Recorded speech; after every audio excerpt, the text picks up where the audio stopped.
මම කියනවා තාත්තගේ ලෙවල් එකට වඩා මම ගොඩක් යනවා කියලා තමයි හිතාගෙන හිටියේ. No, Jagat is having birthday party. His birthday more than 3-4 times.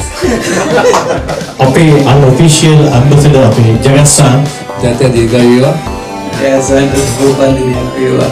දැන් නම්බර අමතක වෙලා තියෙන අපිට හයියක් ජය වේවා. තවතුරු මුකුත්ම ප්‍රශ්න නැතුව ජගත් සාන් එක්ක ජපානයත් අතර ජපාන ශ්‍රී ලංකාවත් අතර කරන වැඩවලට සෑහෙන සහයෝගයක් දීගෙන මේ හැම කෙනෙක් එක්කම එකමුතුවෙන් වැඩ කරනවා. ඒක බාට මේ මැසේජ් එන්න ගත්තම තමයි දෙන ජගත් අයියා ඇවිල්ලා ඉන්නවා ඒකද.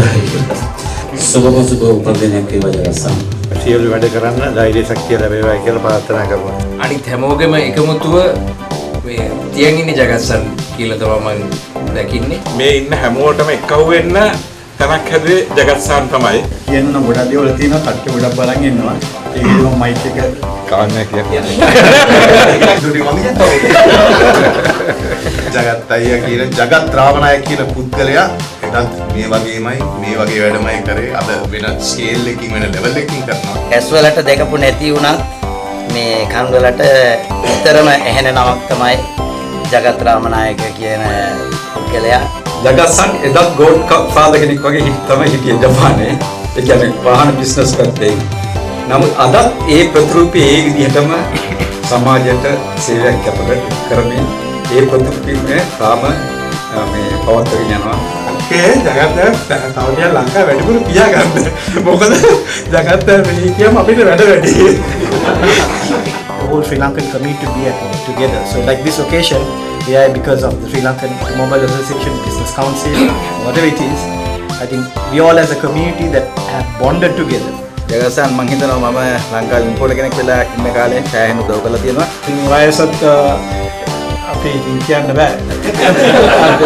ජගත් සර්ම මම ගොඩක් මේ ප්‍රස් කොන්ෆරන්ස් වලින් තමයි බලන්නේ. ඔයාගේ දෙනුමක්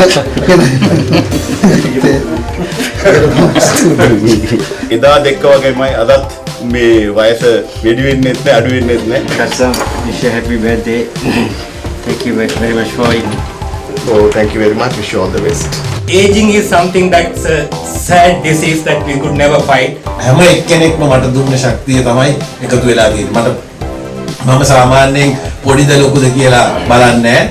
කොයි එක්කෙනාත් එක්කත් පුළුවන් තරම් එකම මට්ටමින් කතා කරන්න, එකම මට්ටමට වැඩ කරන්නේ. හැබැයි ඔයගොල්ලෝ කතා කරලා මට දෙන ඇඩ්වයිස් එකක් නැත්නම් පොඩි දෙයක් හරි සමහර වෙලට ඕගොල්ලෝ හිතනවා ඇති මම කියන මගෙන් දෙයක් ඉගෙන ගන්නවා කියලා. ඒක නෙමෙයි ඇත්තටම වෙන්නේ. මමත් ඕගොල්ලෝගෙන් දෙයක් ඉගෙන ගන්නවා. මොකද මම කියන දේ අහලා ඕගොල්ලෝ කොහොමද මේක කරන්නේ කියලා මට බලපුවාම මටත් පුළුවන් එකකින් දෙයක් ඉගෙන ගන්න. ඉතින් මං හිතන්නේ ඒක නිසා ඔය සියලු දෙනාම අද මං වෙනුවෙන් අද මේ වැඩ කරන දවසක අමාරු දවසක වැස්සේ සීතල තියාගෙන මගේ පොඩි මෙසේජ් එකකට ඕගොල්ලෝ රෙස්පොන්ස් කරලා අද අපේ ගෙදරට ආවා.